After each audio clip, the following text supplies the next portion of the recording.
ہم میں سے سبھی لوگ آج کل سوشل میڈیا چلاتے ہیں اور ہم یہ چیز دیکھتے ہیں آج کل ایسی موویز بنائی جا رہی ہے جن سے جو آپس میں ہندو مسلم کے بیچ میں بھائی چارگی ہے، مطلب گراؤنڈ لیول پر جو ایکتا ہوتی ہے اسے نفرت میں بدل دیا جاتا ہے۔ اس کی سب سے بڑی وجہ یہ ہے کہ ان موویز میں ایک ایسا بھدا سا جھوٹ دکھایا جاتا ہے اور یہ کہا جاتا ہے کہ دیکھو اسلام میں یہ چیزیں ہوتی ہیں، حالانکہ ان چیزوں کا تعلق اسلام سے دور دور تک بھی نہیں ہوتا۔ اس کی سب سے بڑی وجہ یہ ہے کہ یہ لوگ تھیولوجی کو نہیں پڑھتے، یعنی کہ جو کسی مذہب کی اسٹڈی ہوتی ہے، جو کسی مذہب کی تعلیمات ہوتی ہے اس کو وہ لوگ نہیں پڑھتے اور ایسی موویز بنا دیتے ہیں جس سے عام جنتاؤں میں جو عام لوگ ہیں ان کے بیچ میں ایک الگ ہی نیریٹو بن جاتا ہے۔ بالکل اسی طریقے سے ایک اور نئی مووی چرچوں میں ہے جن کا نام ہے 72 ہورے۔ ڈبل سے ایک ایسا بھدا سا ایک نیریٹو بٹھانے کی کوشش کی جا رہی ہے کہ دیکھو مسلمانوں میں یہ کیا کانسیپٹ ہے کہ 72 ہورے ملے گی، اور یعنی کہ اس طریقے کا نیریٹو بٹھانا کہ 180 کروڑ سے زیادہ لوگ جو ہے وہ غلط ہے اور میں ایک جو انسان وہ مووی بنا رہا ہے وہ صحیح ہے، یعنی اس سے بڑی بیوقوفی کیا ہو سکتی ہے۔ دراصل اس کے بہت سارے جواب دیے جا سکتے ہیں، مگر میں ایک مختصر سا بہت ہی شارٹ جواب دینا چاہوں گا۔ اس کا جواب یہ ہے کہ اگر یہ بات ثابت ہو جاتی ہے کہ جو قرآن ہے وہ اس اللہ کی کتاب ہے، اس ایشور کی کتاب ہے، اس خدا کی کتاب ہے جس نے اس دنیا کو بنایا، تو جو یہ بات ہے کہ جنت ہے، جہنم ہے اور جنت میں کیا کیا ملے گا، وہ سبھی باتیں آٹومیٹکلی صحیح ہو جاتی ہیں۔ جب ہم تھیولوجی پڑھتے ہیں تو سب سے پہلے ہمیں یہ بتایا جاتا ہے کہ دیکھو جو مین چیز ہے وہ ہے اوتھینٹسٹی، یعنی کہ جو کوئی کتاب ہے جو یہ دعویٰ کرے کہ یہ خدا کی کتاب ہے، سب سے پہلے ہم اوتھینٹسٹی چیک کرتے ہیں، یعنی کہ اس کو یہ چیک کرتے ہیں کہ کتنی قابل قبول ہے، یعنی کیا وہ کتاب وہی ہے جیسے خدا نے اس وقت اتاری تھی، یا اس کتاب کو ڈسٹورٹڈ کر دیا گیا یا چینج کر دیا گیا، یعنی اس میں بدلاؤ ہو گئے یا نہیں۔ تو جب ہم کمپیریٹیو اسٹڈی کرتے ہیں دوسرے مذاہب سے تو ہم دیکھتے ہیں کہ جو لوگ یہ دعویٰ کرتے ہیں کہ ہمارے پاس خدا کی کتاب ہے، وہ ساتھ میں یہ بھی کہتے ہیں کہ ہاں ہماری ان کتابوں میں کچھ بدلاؤ کر دیے گئے، یعنی ٹائم ٹو ٹائم لوگ آئے اور انہیں بدل دیا گیا۔ حالانکہ جب ہم قرآن کو پڑھتے ہیں تو ہم دیکھتے ہیں کہ قرآن ایک واحد کتاب ہے جس میں آج تک یعنی 1400 سال پہلے یہ حضرت محمد صلی اللہ علیہ وسلم پہ اتاری گئی، اور جب سے لے کے آج تک یہ بالکل ایسی کی ایسی ہے، بالکل ایک نقطہ بھی اس میں نہیں بدلا گیا۔ تو اوتھینٹسٹی کے اعتبار سے قرآن ایک واحد کتاب ہے جو جیسی اتاری گئی ویسی ہی ہے اور اس میں کوئی بدلاؤ نہیں کیے گئے۔ دوسری بات آتی ہے کانٹینٹ کی، کہ چلیے ٹھیک ہے ہم مان لیتے ہیں کہ بھائی ٹھیک ہے اس میں کوئی بدلاؤ نہیں کیا گیا، مگر اس بات کی کیا پروف ہے، کیا دلیل ہے کہ یہ خدا کی ہی کتاب ہے؟ انسان کے من میں سوال آ سکتا ہے کہ بھائی ٹھیک ہے یہ بات تو ٹھیک ہے کہ یہ بدلی نہیں گئی، مگر اس سے یہ کیسے ثابت ہوتا ہے کہ یہ خدا کی ہی کتاب ہے؟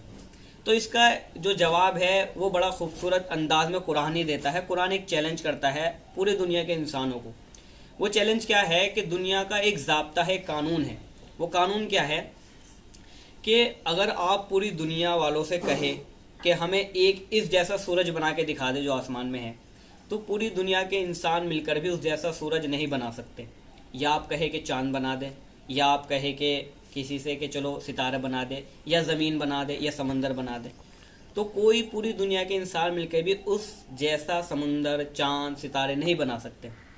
اور آپ کسی انسان سے کہے کہ جیسے میں نے ہاتھ میں گھڑی پہنی ہوئی ہے کہ ذرا اس جیسی گھڑی بنا دو،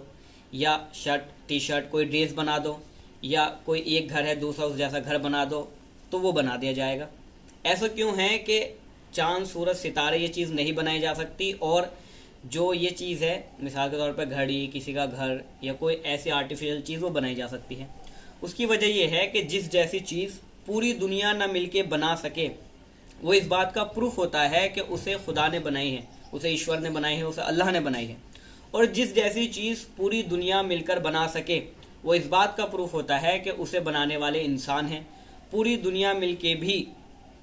ایک الگ سورج نہیں بنا سکتے، جو اس بات کی دلیل ہے کہ اسے کس نے، خدا نے بنایا ہے۔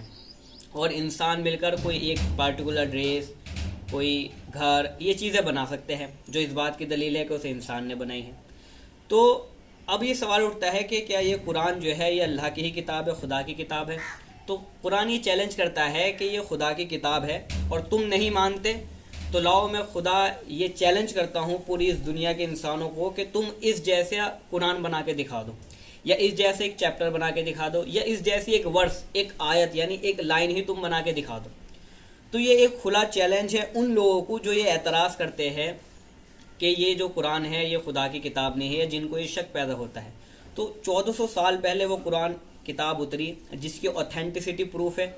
اور جس نے اس کتاب کے سچے ہونے کے لیے چیلنج کرا پوری دنیا کو، وہ چیلنج ایسا چیلنج رہا کہ دنیا کے بہت سے لوگوں نے کوشش کی مگر اس چیلنج کو کبھی ڈیفیٹ نہیں کر پائے اور نہ ہی کر پائے گے۔ اس کی وجہ کہ بھائی کوئی انسان کی چیز ہوتی تو اسے ڈیفیٹ کرنا آسان تھا، اس کو اوور کم کر دینا بہت آسان تھا، مگر اگر وہ خدا کی ہی کتاب ہو اور جو یقیناً ہے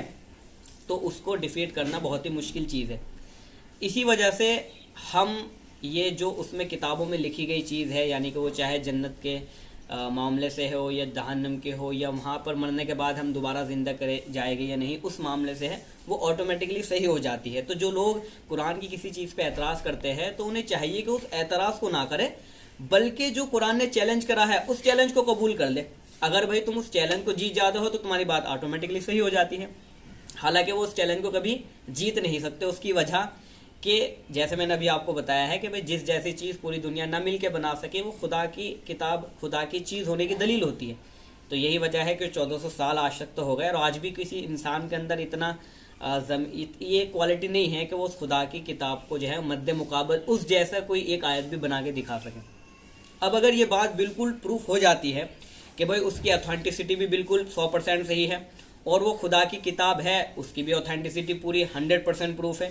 اب بھی اگر کوئی انسان نہیں مانتا ہے تو اس کے لیے علماء یہی کہتے ہیں کہ بھئی جیسی کرنی ویسی بھرنی، نہ کرتا تو کر کے دیکھ، اور جنت بھی ہے دوزخ بھی ہے، نہ مانتا تو مر کے دیکھ۔ یعنی کہ ہم بس پھر یہی کہیں گے ٹھیک ہے بھائی آپ اپنا جو جس دھرم کو آپ فالو کرتے ہیں آپ فالو کریں، مگر کم سے کم ہمارے اوپر کوئی انگلی نہ اٹھائے یہ کہہ کر کہ بھائی تم یہ غلط کرتے ہو، چونکہ ہمارے پاس تو وہ کتاب موجود ہے جو خدا کے ہونے کی بالکل پکی دلیل ہے۔ تو ہمارے اوپر کوئی یہ انگلی اٹھائے کہ بھائی تمہاری چیز یہ غلط ہے یہ غلط ہے، یہ اس کے محض بے وقوف ہونے کی ہی دلیل ہے کہ وہ اس چیز پر اعتراض کر رہا ہے جو خدا کی کتاب ہے۔ یعنی کہ ہم اگر کسی چیز میں کمی نکالے اس کا مطلب ہم نے خدا میں کمی نکالی ہے، رائٹ۔ خیر بہت بہت شکریہ اس ویڈیو کو دیکھنے کے لیے، آگے سے آگے اس ویڈیو کو شیئر کریں اور لوگوں کو بتائیں کہ دیکھو یہ جو نیریٹو ہوتا ہے یہ بہت ہی بھدے ہوتے ہیں، یعنی کہ آپس میں جو ہندو مسلمان آپس میں رہتے ہیں صحیح سے بھائی چارگی کے ساتھ گراؤنڈ لیول پر، ان کے بیچ میں ان موویز کو لے کر بڑے ہی بیکار سے اور بڑے ہی نفرت بھرے جو ہے چیزیں دکھائی جاتی ہے، جس سے آپس میں جو بھائی چارگی ہے وہ ختم ہو جاتی ہے۔ بہت بہت شکریہ۔